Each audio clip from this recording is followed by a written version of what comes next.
జగన్ ప్రజా వ్యతిరేక పాలనను నిరసిస్తూ చీరాల జనసేన రాష్ట్ర కార్యదర్శి ఆమంచి స్వాములు పాదయాత్ర చేపట్టారు. ఆమంచి స్వాములు నివాసం పందేళ్లపల్లి నుంచి ఆమోదగిరి పట్టం జనసేన పార్టీ కార్యాలయం వరకు పాదయాత్ర కొనసాగింది. చీరాల నియోజకవర్గంలోని నలుమూలల నుంచి జనసేన నాయకులు, కార్యకర్తలు, వీర మహిళలు పెద్ద ఎత్తున పాల్గొన్నారు. ఆంధ్రప్రదేశ్లో సీఎం జగన్ రాక్షస పాలన నడుస్తుందని, రానున్న ఎన్నికల్లో టీడీపీ జనసేన కూటమి పోరాడాలని ఆమంచి స్వాములు పిలుపునిచ్చారు. సైకో జగన్ను రాష్ట్రం నుంచి తరిమి కొట్టాలని సూచించారు. తాను గిద్దలూరు సీటు అడిగానని, అయితే చీరాలపై దృష్టి పెట్టాలని తమ అధినేత పవన్ కళ్యాణ్ తెలిపారని అన్నారు. తాను జనసేన తరపున అధిష్టానం ఆదేశాలతో చీరాల నుంచి పోటీ చేస్తున్నానని తెలిపారు. ఎంతమంది వచ్చి నాకు మద్దతుగా ఎక్కడా లేనటువంటి అభిమానాన్ని ఇచ్చినటువంటి నా తోటి అక్క చెల్లెళ్ళు, అన్నదమ్ములు, గౌరవ పెద్దలందరూ కూడా ధన్యవాదాలు.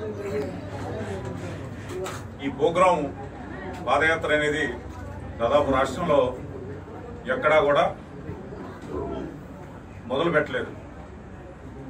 అంటే ఈ మా అధినేత పవన్ కళ్యాణ్ గారు తీసుకున్నటువంటి ఒక గొప్ప నిర్ణయం తెలుగుదేశం పార్టీతో పొత్తు పెట్టుకోవడం అనేది.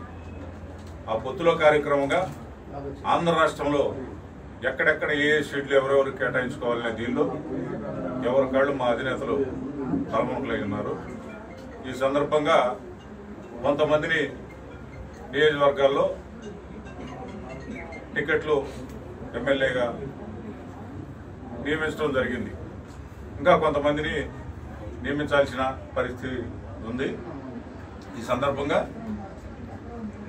నాకు ఒక 50 రోజుల క్రితం మా పార్టీ అధినేత పవన్ కళ్యాణ్ గారు,